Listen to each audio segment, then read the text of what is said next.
नमस्कार, मैं हूं संतोष। सिटी न्यूज़ वन रीवा की सांध्यकालीन समाचार सेवा में आपका स्वागत है। प्रस्तुत है आज के मुख्य समाचार। कन्या महाविद्यालय में आयोजित हुआ वृक्षारोपण कार्यक्रम। पूर्व मंत्री ने बताई वृक्षारोपण की अहमियत।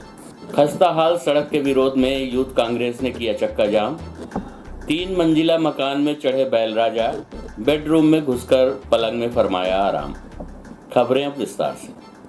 कोरोना संक्रमण की जंग जीतने के बाद कुछ मरीजों में दिल से जुड़ी समस्याएं देखने में आ रही हैं। ये वायरस न केवल फेफड़ों पर वार कर रहा है बल्कि शरीर में सीधे हार्ट को नुकसान पहुंचा रहा है। कोविड-19 होने के बाद कुछ मरीजों में हृदय संबंधी लक्षण देखे जा रहे हैं। आपको बता दें कि रीवा के सुपर स्पेशलिटी अस्पताल में ऐसे मरीज सामने आ रहे हैं जिनको कोरोना संक्रमण ठीक होने के बाद दिल से जुड़ी समस्याएं आ रही हैं। कोविड-19 से रिकवर हो चुके कई मरीजों में दिल की धड़कनें बढ़ी हुई हैं। अस्पताल में कई ऐसे मरीज भी देखे गए हैं जो संक्रमण से ठीक होने के बाद कार्डियक से जुड़ी दिक्कतों की वजह से उनमें घबराहट या दिल की धड़कन की गति बढ़ना, रिकवर हो चुके मरीजों में अत्यधिक थकान एवं बैठ के खड़े होने में चक्कर आने की प्रवृत्ति देखी गई है। लंबे समय तक रेस्ट में होने के कारण या फिर पोस्ट कोविड के कारण भी हो सकता है। ये कोविड-19 होने के बाद सांस फूलने के लक्षण काफ़ी सामान्य हैं। इसके कई कारण हो सकते हैं, जैसे कि फेफड़ों का बहुत बड़ा हिस्सा संक्रमित होना, लंबे समय तक बेड रेस्ट होने के कारण शरीर की फंक्शन कैपेसिटी कम होना, सुपर स्पेशलिटी अस्पताल के ओपीडी में आने वाले मरीजों में दिल की धड़कन की गति बढ़ना, सीने में दर्द के साथ सूजन आदि के मरीज आ रहे हैं। कुछ मरीजों की हिस्ट्री से पता चला कि वो कोरोना से ठीक हो चुके हैं, उसके बाद उनमें ये समस्या आ रही है। उन्हें कमजोरी के साथ ही सांसों में दिक्कत बनी हुई है। सुपर स्पेशलिटी अस्पताल की ओपीडी में पहुंच रहे हृदय रोगियों को डॉक्टरों का सुझाव है कि जो कोविड-19 से उबर चुके हैं उनको चाहिए कि वो अधिक से अधिक पानी पिएं। कोई भी तकलीफ हो तो तुरंत जाँच कराएँ। प्रस्तुत है इस संबंध में डॉक्टर हिमांशु गुप्ता, हृदय रोग विशेषज्ञ से प्राप्त जानकारी के अंश। क्या रहता है कि पोस्ट कोविड के अंदर हाइपर कोगुलेबल स्टेज जिसको बोलते हैं कि ब्लड गाढ़ा होता है काफ़ी, तो उसके कारण से क्या होता है कि धमनियों में, दिल की नाड़ियों में या दिमाग की नाड़ियों में या पैर की नाड़ियों में कहीं पे भी थक्के बनने की प्रवृत्ति ज़्यादा बढ़ती चली जाती है।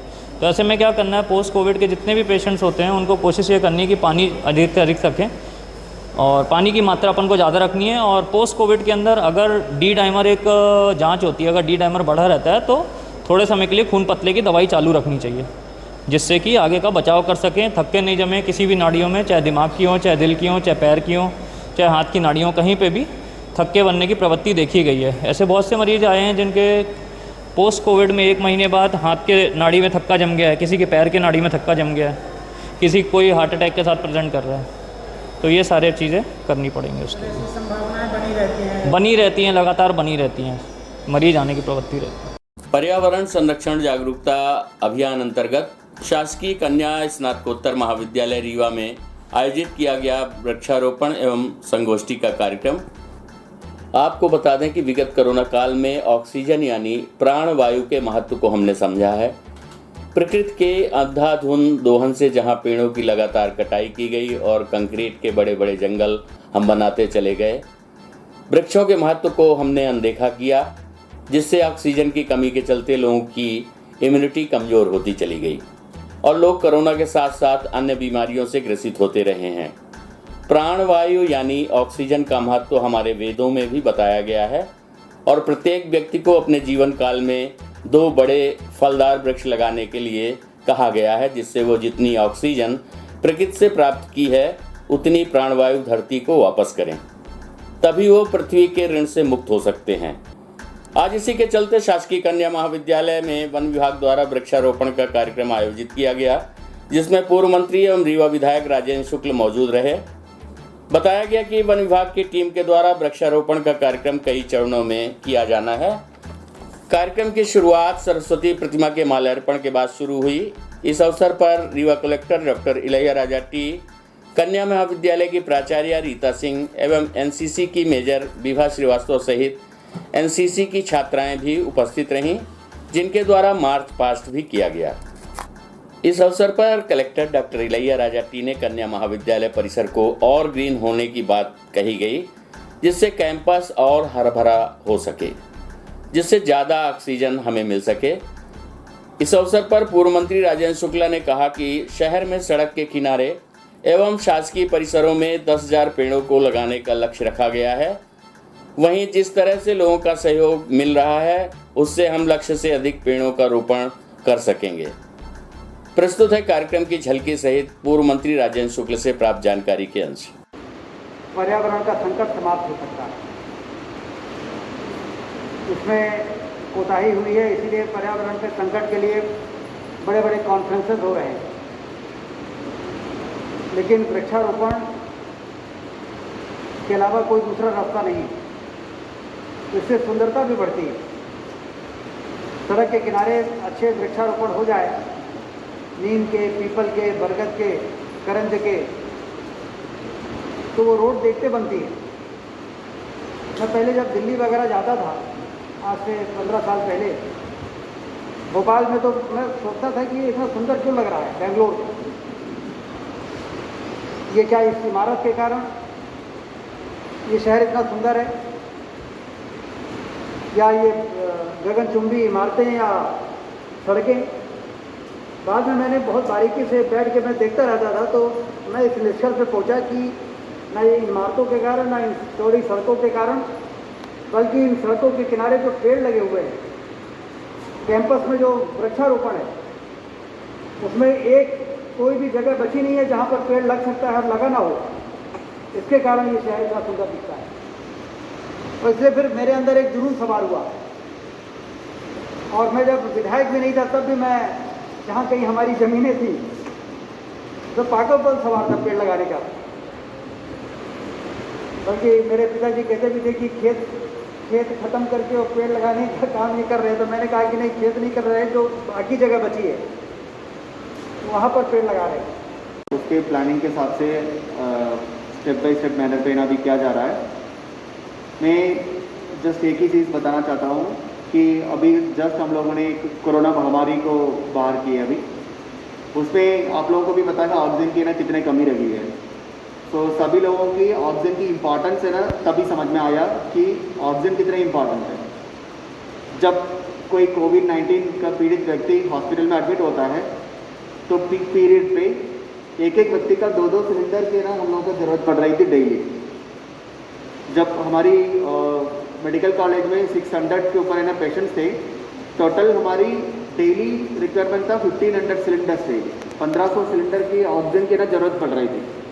महाविद्यालय में वृक्षारोपण का कार्यक्रम किया गया। शहर को हरा भरा बनाने के लिए कितने वृक्ष लगाए जाएंगे? 10,000 का टारगेट हम लोगों ने तय किया था सड़क के किनारे और शासकीय परिसर के अंदर। लेकिन मुझे ऐसा लगता है कि ये टारगेट से ऊपर चले जाएंगे। 12 से 15,000 के बीच में पेड़ लगेंगे, जिस प्रकार से लोगों का रिस्पांस आ रहा है। तो ये इस बार का वृक्षारोपण का अभियान उसी प्रकार से करेंगे जैसे आज से 7-8 साल पहले व्यापक स्तर पर रीवा में पेड़ लगे थे। जन आंदोलन के वृक्षारोपण को जन आंदोलन बनाकर ही हम पर्यावरण के संकट से देश और समाज को बचा सकते हैं, दुनिया को बचा सकते हैं।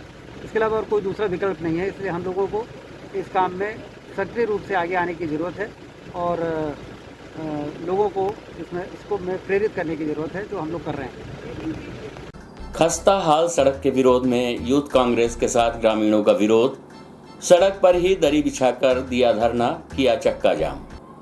आपको बता दें कि जिले के मऊगंज में खस्ता हाल सड़क के विरोध में आज यूथ कांग्रेस के कार्यकर्ताओं के साथ साथ ग्रामीणों का भी गुस्सा फूट पड़ा।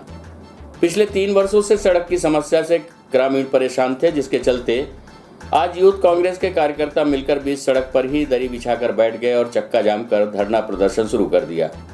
यूथ कांग्रेस कार्यकर्ताओं का कहना है कि जब तक सड़क के निर्माण कार्य कराए जाने का उन्हें ठोस निर्णय नहीं मिलता, उचित आश्वासन नहीं दिया जाता, तब तक उनका ये अनशन जारी रहेगा।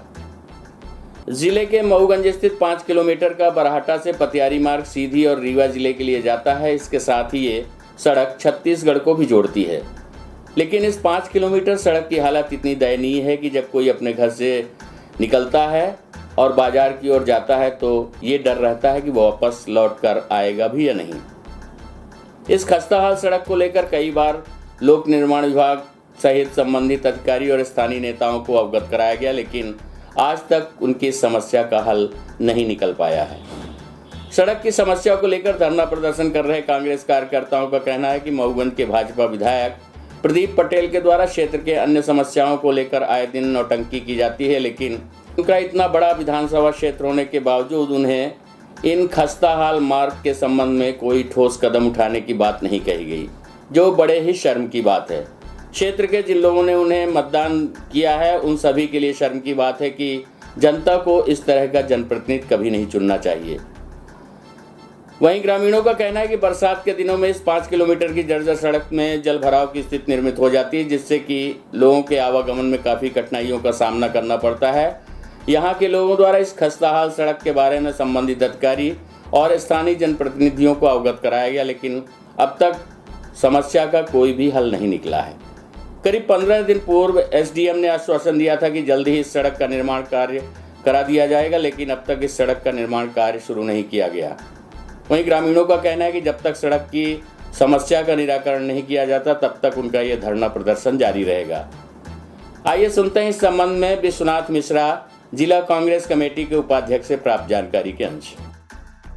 और अगर तत्काल नहीं बनाया जा रहा तो इसका मेंटेनेंस करवा दिया जाए। इस संबंध में हमने यूथ कांग्रेस के हमारे साथी आज से 10 से 15 दिन पहले एसडीएम महोदय से मिले थे। उन्होंने आश्वासित किया रहा कि इस रोड को हम बना देंगे। हम लोगों ने भी कहा था कि हम लोग किसी प्रकार का धरना प्रदर्शन ऐसा कुछ नहीं करेंगे, लेकिन आज 15 दिन होने को आए, एसडीएम महोदय द्वारा आज तक किसी भी प्रकार का कुछ कार्य न किया गया और न किसी को आदेशित किया गया।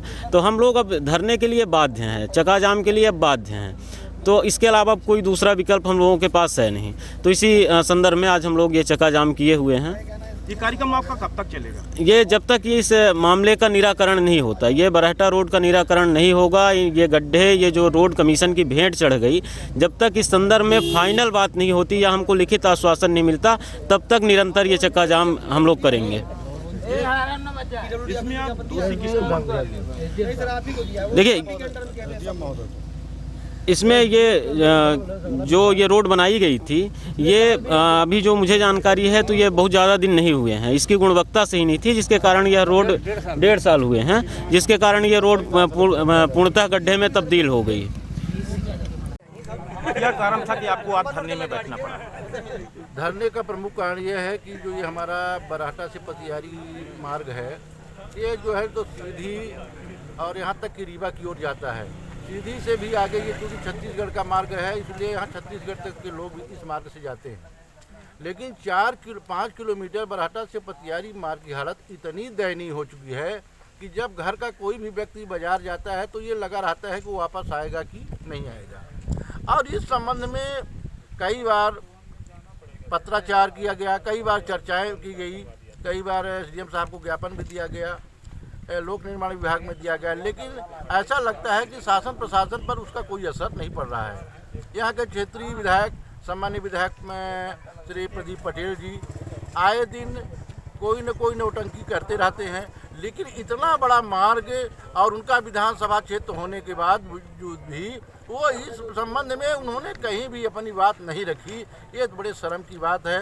और यहाँ के जिन लोगों ने उन्हें मतदान किया है, जिन लोगों ने वोट दिया है, मैं समझता हूँ सबके लिए शर्म की बात है कि ऐसा जनप्रतिनिधि जीवन में किसी भी प्रकार से नहीं चुनना चाहिए। और आज स्थिति ये हो गई कि हम लोगों ने निर्णय लिया, कांग्रेस पार्टी के कार्यकर्ताओं ने निर्णय लिया और यहाँ के गांव के लोगों ने निर्णय लिया है कि जब तक हमारा धरना तब तक चलेगा, जब तक कि इसके बारे में कोई ठोस कदम नहीं उठाया जाता, कोई ठोस निर्णय लिया नहीं जाता, कोई ठोस आश्वासन नहीं दिया जाता, तब तक हम लोग इस आंदोलन या धरने को चालू रखेंगे। अन्यथा इसके लिए और भी अगर कोई बल पड़ेगा तो हम अपने नेता सुखेंद्र सिंह बन्ना के नेतृत्व में और अपने इस रोड को बनवाने के लिए जो भी हथकंडा अपनाना पड़ेगा, हम लोग नैतिक रूप से अपनाने के लिए तत्पर होंगे। रीवा में साउंड एवं लाइट एसोसिएशन द्वारा पूर्व मंत्री राजेंद्र शुक्ल एवं रीवा कलेक्टर इलैयाराजा टी को सौंपा गया ज्ञापन। शादियों और लगन में डीजे चलाने एवं रोड लाइट की अनुमति दिए जाने की है मांग।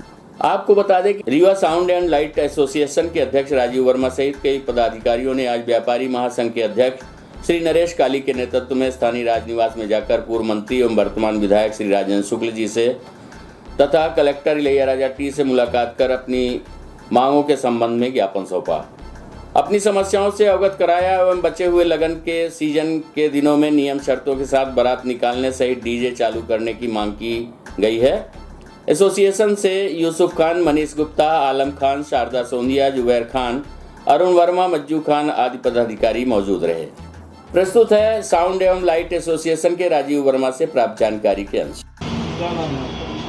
हमारी मांग ये है कि जिस तरह से पूरी मार्केट खुल गई है, सब कुछ ओपन हो गया है, तो हमारा भी काम अगर खोल दिया जाए तो कुछ दिन बचे हैं हमारे काम के लिए। लगन के सिर्फ 7-8 दिन बचे हैं, तो हम थोड़ा सा काम कर लेंगे, उसमें घर के लिए कुछ रोटी इकट्ठा कर लेंगे, क्योंकि पिछले 1.5 साल से हम लोग खाली बैठे हैं। लगन मुहूर्त में काम होता है, अभी 8 दिन बाद फिर हम लोग 6 महीने के लिए खाली बैठ जाएंगे। इसलिए हम लोग अपना मांगे लेके गए थे। आदरणीय जो हमारे कलेक्टर साहब हैं और पूर्व मंत्री जो राजेंद्र शुक्ला जी हैं, उनके पास गए थे और उन्होंने आश्वासन दिया है कि हम शाम तक आज आपका कुछ करेंगे। किस चीज़ का काम है आपका? हमारा साउंड और लाइट का व्यवसाय है, जो कि सीजनेबल होता है, और उसी के माध्यम से हम लोग गए थे। पिछले लॉकडाउन में भी बंद रहा था? जी, पूरे पिछले लॉकडाउन बंद था, बहुत ज़्यादा लॉस हुआ है। 10,000 परिवार हैं हमारे इस बिज़नेस से रिलेटेड रीवा ज़िले में, जो कि पूरा प्रभावित हो चुका है। सब कुछ मार्केट तो धीरे धीरे खुल गई है, लेकिन हमारा कारोबार जो है पूरी तरह ठप बैठा है अभी भी। आज आपने मुलाकात की है, क्या आश्वासन दिया गया है? जी, उन्होंने आश्वासन दिया है कि आज शाम तक जो है तो आपके लिए कुछ ना कुछ सोचते हैं। अंदर तो साउंड बजाने के लिए उन्होंने हाँ कर दिया है कि अंदर आप बजा सकते हैं, बस ये है कि जो लिमिट है हमारी, जो शर्तें हैं, उनके आधार पे काम करना है, और हमने भी मानी है कि जो भी आपकी नियम शर्त होंगी उनके अनुसार ही हम काम करेंगे। क्या नाम है आपका? मेरा नाम राजीव वर्मा है। 3 मंजिला मकान में चढ़े बैल राजा, बेडरूम में घुसकर पलंग में फरमाया आराम, 4 घंटे की मशक्कत के बाद निकाला गया घर से बाहर। हम आपको बता दें कि सिटी कोतवाली थाना क्षेत्र के उपरहटी मोहल्ले से आज एक अजीब तरह की घटना सामने आई है। यहाँ पर स्थित एक मकान में अचानक एक बैल घुस गया और सीढ़ियों के माध्यम से वो मकान के 3रे माले तक पहुँच गया तथा बेडरूम में बैठकर आराम फरमाने लगा, जिसके बाद इस स्थिति को देखकर घर में रहने वाले लोग भयभीत हो गए तथा स्थानीय लोगों की मदद से घंटों की मशक्कत के बाद बैल राजा को बाहर का रास्ता दिखाया गया। इस दौरान घर के लोगों ने ही बिस्तर पर बैठे बैल का वीडियो ही बना लिया और अब यह वीडियो तेजी से वायरल भी हो रहा है। रीवा के उपरहटी मोहल्ले में आज उस वक्त हड़कंप मच गया जब एक सूने मकान में सीढ़ियों के माध्यम से एक बैल 3रे माले तक जा पहुंचा और 3रे माले के बेडरूम में पहुंचकर वहां लगे बिस्तर में आराम फरमाने लगा। कमरे के अंदर बैल को देखकर घर के सभी सदस्य भयभीत हो गए, जिसके बाद मोहल्ले में अफरा तफरी का माहौल निर्मित हो गया। कुछ ही मिनटों में वहां लोग जमा हो गए। तब स्थानीय लोगों ने बैल को घर के बाहर निकालने की कोशिश की, मगर वो कामयाब नहीं हो सके। इसके लिए उन्हें घंटों तक कड़ी मशक्कत करनी पड़ी और बैल पर काबू पाया गया। दरअसल उपरहटी मोहल्ले में रहने वाली रचना खंडेलवाल दोपहर को कुछ देर के लिए अपने घर से बाहर चली गईं। तभी घर के खुले दरवाजे से एक बैल ने अंदर प्रवेश किया और सीढ़ियों के माध्यम से वो 3रे माले तक पहुंच गया। जब वो घर वापस आई तो उन्होंने देखा कि बैल राजा उनके बिस्तर में आराम फरमा रहे हैं। तब उन्होंने आसपास के लोगों को इकट्ठा कर बैल को बाहर निकालने की कोशिश की, जिसके लिए उन्हें करीब 4 घंटे तक कड़ी मशक्कत करनी पड़ी। वहीं सीढ़ियों के माध्यम से घर के 3रे माले में चढ़े बैल राजा ने बेडरूम में घुसकर जमकर उत्पात मचाया और बेडरूम में ही लगे बिस्तर में आराम फरमाते हुए गोबर और गंदगी भी फैला दी। बैल राजा की इस हरकत से घर के लोग डरे और सहमे हुए थे। काफ़ी देर तक घर वालों ने बैल राजा को केला खिलाने के बहाने सीढ़ियों से आवाज़ लगाकर उसे नीचे उतरने का प्रयास किया, लेकिन बैल राजा नीचे उतरने के लिए तैयार नहीं थे। करीब 4 घंटे की कड़ी मशक्कत के बाद स्थानीय लोगों की मदद से बैल राजा के गले में साड़ी बांधी गई, जिसके बाद उसे सीढ़ियों से नीचे उतारा गया। वहीं इस पूरे घटनाक्रम का वीडियो रचना खंडेलवाल ने अपने मोबाइल कैमरे में कैद कर लिया, जो अब बड़ी तेजी से वायरल हो रहा है। प्रस्तुत है इस संबंध में रचना खंडेलवाल से प्राप्त जानकारी के अंश। नीचे उतरने में चढ़ जा रही है, उतरने में डर रही है।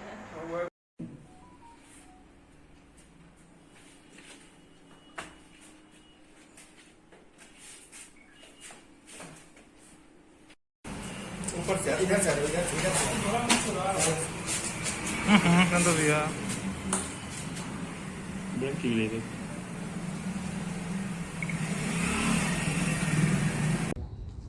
मेरा नाम रचना खंडेलवाल है। कल बैल घुस गया घर में, नीचे के रास्ते, सीढ़ी के रास्ते से ऊपर आ गया था और जब भगाए तो यहाँ छत पे खुला पाया तो ये अंदर आ गया। पूरे छत पे कम से कम पापा जी को 10 राउंड लगवाए वो, लेकिन वो निकल नहीं रहा, रास्ता नहीं पाया था निकलने के लिए, और पापा जी एकदम थक गए थे उसको भगा के। बहुत परेशान हो गए थे। फिर वो सीधे कितनी मंजिला ऊपर चढ़ा और 3 मंजिल। कैसे चढ़ के आया? फिर जब उसको भगाए तो वो सीढ़ी से नीचे न जाके ऊपर की सीढ़ी पे चढ़ गई और वो सीधे मेरे बेडरूम में चली गई। वो गेट खुला था और चली गई अंदर। वो और बैठ गई, बेड के ऊपर जाके बैठ गई और गोबर वोबर सब बहुत गंदा कर दिया, घंटों परेशान कर दिया। वो कैसे चढ़ के आया उनके ऊपर? सीढ़ी से तो कुछ नुकसान भी पहुंचाया? पूरा गंदा कर दिया, पूरा गोबर बेड पे गंदगी कर दिया और सब कपड़े उपड़े रखे थे सब रौंद दिए और ख़राब कर दिए। कैसे हटाया गया? फिर कुछ लोगों को पापा जी बुलवाए, फिर उसको बांध के दुकान से फिर उनको बुलवाए, ये आए, फिर रस्सी उस्सी उसके गले में बांध के जैसे तैसे उसको फिर नीचे खींचा गया। वो मार रही थी बहुत ज़्यादा, वो अंदर कमरे में पैक हो गई थी तो भी घबरा गई थी। तो काफ़ी सक्रिय है। हाँ, पर उसको कहीं रास्ता नहीं समझ में आया ना किधर जाना है, तो वो सीधे सीढ़ी पाई खुली और ऊपर चढ़ गई। कोशिश की उसको पकड़ने की, इतनी बड़ी और हैवी थी वो, हम लोग के बस में नहीं आ रही थी। नीचे से तीसरी मंजिल तक पहुंचा? हाँ, नीचे से पहले यहाँ आई, सेकंड फ्लोर पे आई, फिर यहाँ से जब भगाए तो नीचे ना जाके और ऊपर चढ़ गई, वो तीसरी मंजिल पे चढ़ गई। फिर कितने घंटे तक उसने ऊपर नजारा करके अंदर? 3-4 घंटे। 3 घंटे से तो आराम, हाँ ज़्यादा ही था वो टाइम। शाम को आई थी, रात के 7:30 पौने 8 से बज गया था भागते भागते उसको। क्या नाम? रचना खंडेलवाल। ट्रक यूनियन अध्यक्ष पद को लेकर हो रहा घमासान। वर्तमान अध्यक्ष अनिल तिवारी ने अपने ही यूनियन से कर दी बगावत। आपको बता दें कि ट्रक ट्रांसपोर्ट यूनियन अध्यक्ष पद को लेकर इस समय घमासान की स्थिति निर्मित है। आपको बता दें कि ट्रक ट्रांसपोर्ट यूनियन अध्यक्ष पद को लेकर इस समय घमासान की स्थिति निर्मित है। यूनियन के कार्यकारिणी समिति के द्वारा चुने गए अध्यक्ष अब कार्यकारिणी को ही दोषी बता रहे हैं। इस पूरे मामले को लेकर अब तक ट्रांसपोर्ट एसोसिएशन के द्वारा वर्तमान अध्यक्ष अनिल तिवारी को यूनियन की बैठक कर उन्हें पद से पृथक कर दिया गया है, जिसके बाद अनिल तिवारी सड़क पर आकर कार्यकारिणी के विरुद्ध बयान जारी कर रहे हैं। दूसरी ओर ट्रक ट्रांसपोर्ट एसोसिएशन के द्वारा अनिल तिवारी के स्थान पर अमित द्विवेदी को अध्यक्ष मनोनीत कर लिया गया है। प्रेस वार्ता के दौरान कार्यकारिणी के द्वारा अनिल तिवारी को अध्यक्ष पद से हटा दिया गया। साथ ही उनके ऊपर ट्रक ट्रांसपोर्ट यूनियन एवं कार्यकारिणी के विरुद्ध दिए गए ओछे बयान पर खेद प्रकट किया गया है। इस पूरे मामले को लेकर कार्यकारिणी के द्वारा एक बयान जारी किया गया है। आइए सुनते हैं क्या कहना है इन पदाधिकारियों का। इस पूरे घटनाक्रम के संबंध में क्या कहते हैं कार्यकारिणी के पदाधिकारी। अध्यक्ष पदाधिकारी अपने आप को प्रमोट कर रहे हैं, तो इसमें कितनी सच्चाई है, कौन अध्यक्ष है, क्या अभी तक कोई चीज़ें सामने आ पा रही है? जहाँ तक इस एसोसिएशन की सच्चाई की बात है तो लगभग 18 वर्ष पहले इस संस्था का रजिस्ट्रेशन हुआ, गठन हुआ, जिसके माध्यम से अभी तक वर्तमान में 4 अध्यक्ष दिए गए हैं। प्रथम अध्यक्ष आपके थे अमित कुमार द्विवेदी बच्चू, जिनका कार्यकाल समय 5 वर्ष रहा, यह चुनाव के द्वारा हुए थे। द्वितीय जो रहे आपके महेंद्र सिंह जी रहे, जिनका भी कार्यकाल समय 5 वर्ष रहा, ये भी निर्वाचित होकर आए थे जिला अध्यक्ष।